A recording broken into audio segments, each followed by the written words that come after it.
One of my favorite projects, especially for gifting, is to create little shaker tags.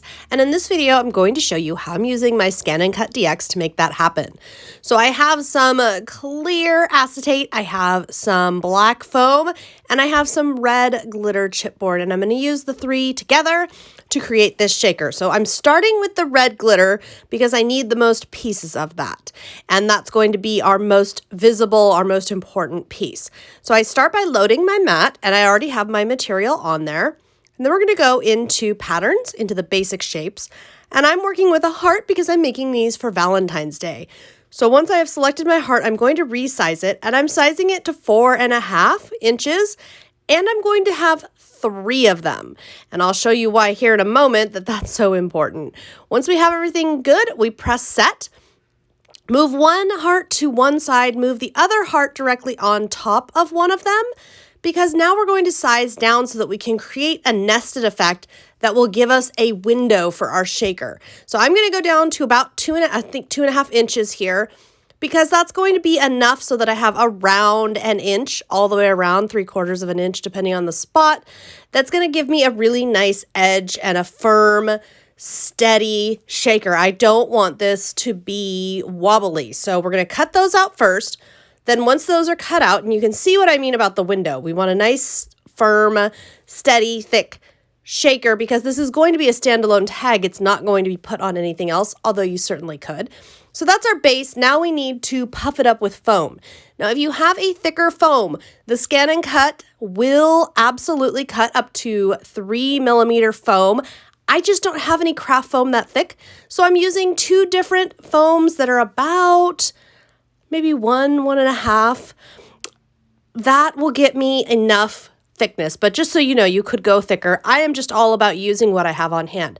So now what I have done is deleted the one heart, and then the other hearts, I'm going to make the larger heart smaller and the smaller heart larger. And the reason for this is I don't want these foam hearts to go all the way to the exact edge of my glitter material hearts. The glitter material is super sturdy and thick. It's going to stand alone just fine. I want these, really their job is to provide, number 1, to provide enough depth, and number 2, to just keep all of the sequins inside the shaker. So we're going to go ahead and cut 2 of these out. So I just repeated that twice, and then now I've got my clear acetate, and I'm using a pretty sturdy one. And we're going to cut that out as well. Now to cut that out, we're going to actually make a heart that is halfway-ish between where the foam hearts and the glitter hearts are as far as size goes, because we don't want it all the way to the edge, but we also want to make sure it's a little larger than the foam, although you could do the same as the foam, but you want it large enough so that you're really going to get a good adhesion, because this is going to be the topper. This is going to help keep those sequins in place.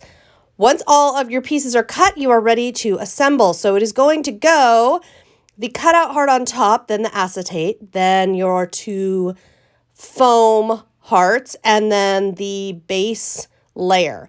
So to assemble, you're just going to start at the bottom and glue everything together.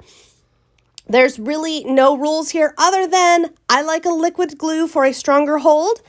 And I also really like to let these layers dry before I get the sequins involved. So I'm putting a little topper here because I want to be able to tie it to a gift easily. And then I'm just starting to glue. And as you can see, my liquid adhesive is showing up there. You just want to make sure it's entirely glued all the way around. You don't want any gaps in that glue. Gaps in the glue will cause issues later on with the sequins. Now, once I get these layers on here, I am going to go ahead and I'm actually just going to put a heavy book on top of this and let it dry for a while until it's at least most of the way dry. There's still a few wet spots, but we're going to be just fine here. And then I'm just going to add my sequins. You could use buttons, you could use beads, whatever you might like. And with that done, I'm going to add the clear on top. As you can see, I'm just taking my time here, really layering the pieces nicely, making sure everything is going well. And I'm also visually seeing that I have glue all the way around. Some places it's thicker than others, but I'm just making sure there is in fact glue all the way around holding it. Then I'm going to put last step here, and this is on. Now you could add words, you could add other elements, but I hope this quick tutorial has shown how easy it is to make your own little shaker tags with the ScanNCut. I'll see you next time.